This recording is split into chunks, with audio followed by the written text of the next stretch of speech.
Assalamualaikum warahmatullahi wabarakatuh. Perkenalkan, nama saya Yeni Rahmawardani dengan NIM 721141975 dari Rommel Akuntansi Internasional Universitas Negeri Semarang. Kali ini saya akan mempresentasikan mengenai konsep sistem dan sistem informasi manajemen. Yang pertama, saya ingin membahas mengenai sejarah sistem informasi. Sampai saat ini, sistem informasi telah melewati 5 era. Era yang pertama yaitu evolusi peranti keras komputer. Yang kedua yaitu komputer berukuran lebih kecil atau disebut komputer pribadi. Yang ketiga yaitu era klien. Yang keempat yaitu era komputasi perusahaan. Dan yang terakhir yaitu era cloud dan mobile. Yuk kita bahas satu persatu. Yang pertama yaitu evolusi peranti keras komputer.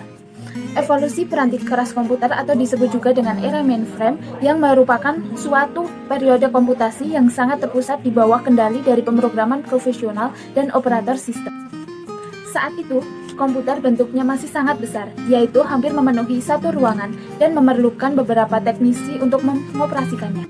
Sehingga sistem informasi manajemen berbasis komputer masih belum luas penggunaannya. Masuk ke era yang kedua, yaitu komputer berukuran kecil. Keberadaan PC atau komputer pribadi IBM pada tahun 1981 dianggap sebagai awal dari era komputer pribadi. PC muncul karena para pengguna tidak diperkenankan mengakses komputer yang disimpan di sebuah fasilitas pusat komputasi. Yang ketiga yaitu era klien. Pada komputer klien, desktop maupun laptop terhubung dengan sebuah komputer server prima yang menyediakan berbagai layanan dan kemampuan yang memungkinkan perusahaan untuk mendistribusikan pekerjaannya.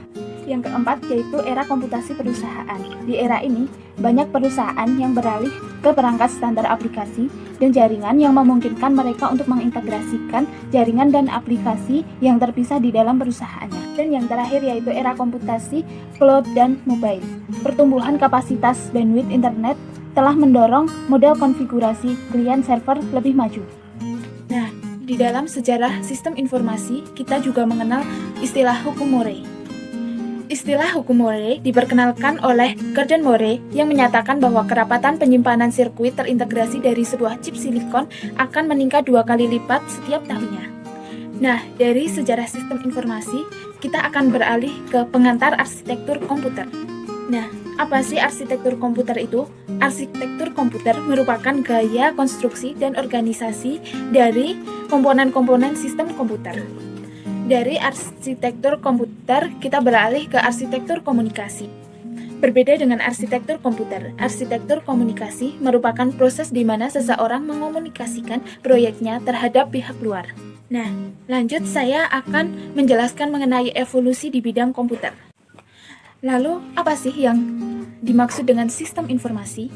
Sistem informasi merupakan suatu sistem virtual yang memungkinkan manajemen untuk mengendalikan operasi sistem fisik perusahaan.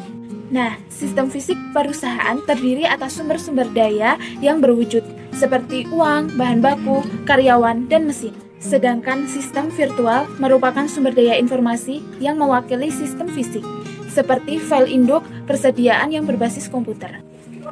Nah, sistem fisik perusahaan terdiri atas sistem terbuka dan sistem tertutup. Sistem terbuka yaitu sistem yang berinteraksi dengan lingkungannya melalui aliran sumber daya fisik. Sedangkan sistem tertutup merupakan sistem yang tidak berinteraksi dengan lingkungannya. Sistem berbasis komputer yang dikenal pertama kali yaitu sistem berbasis data elektronik, kemudian dikenal dengan sistem informasi akuntansi, dan kini namanya adalah sistem pemrosesan transaksi. Sistem pemrosesan transaksi merupakan suatu ikatan yang mana sistem memproses data yang mencerminkan aktivitas perusahaan.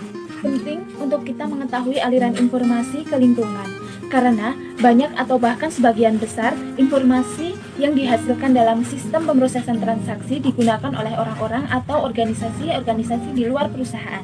Gambar tersebut merupakan model sistem pemrosesan transaksi. Nah, kemudian berlanjut ke sistem informasi manajemen. Sistem informasi manajemen atau disingkat dengan SIM merupakan suatu sistem berbasis komputer yang membuat informasi tersedia bagi para pengguna yang memiliki kebutuhan serupa.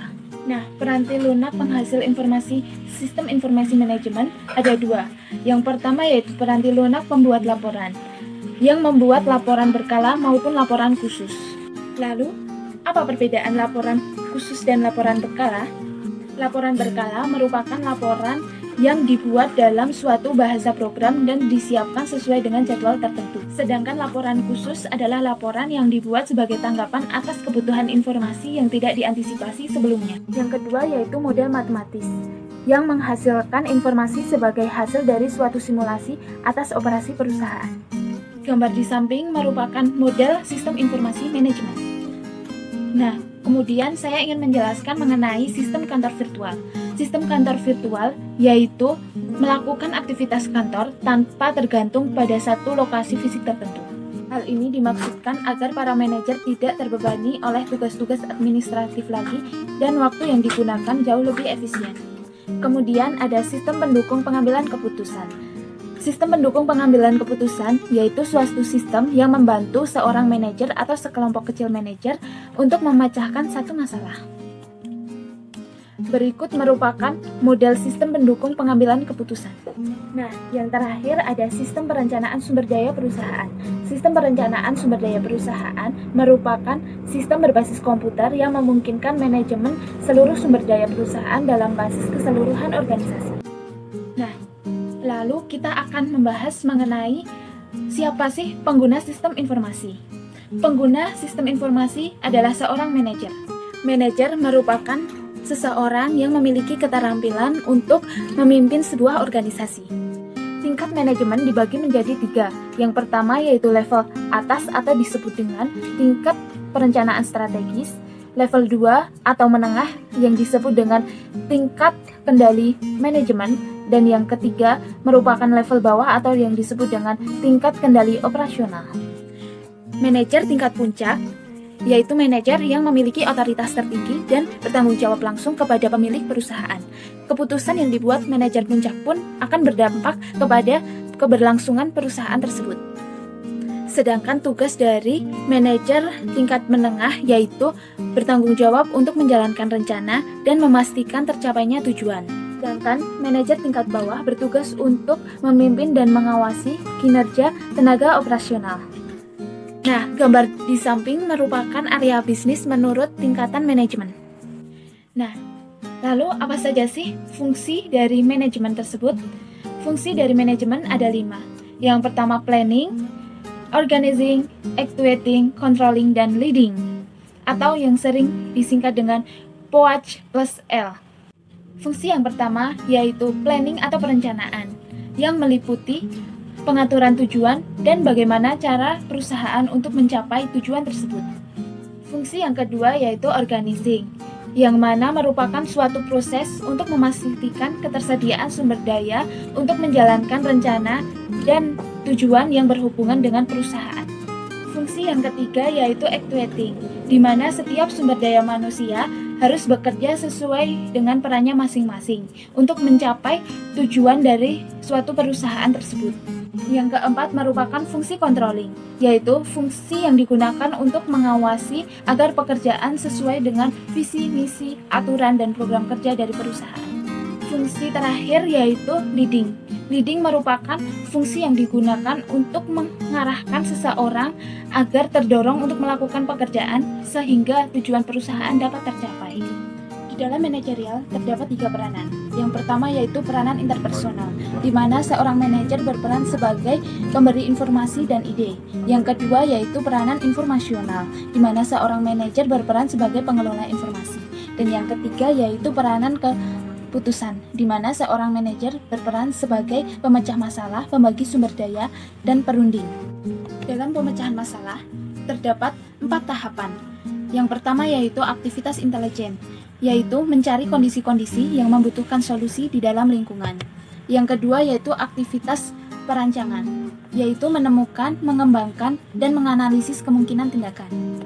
Yang ketiga yaitu aktivitas pemilihan, merupakan memilih suatu tindakan tertentu dari berbagai tindakan yang tersedia. Dan yang terakhir yaitu aktivitas peninjauan, yaitu menilai pilihan-pilihan masa lalu. Mungkin cukup sekian presentasi dari saya. Bila ada salah kata, saya mohon maaf. See you on the next video. Wassalamualaikum warahmatullahi wabarakatuh.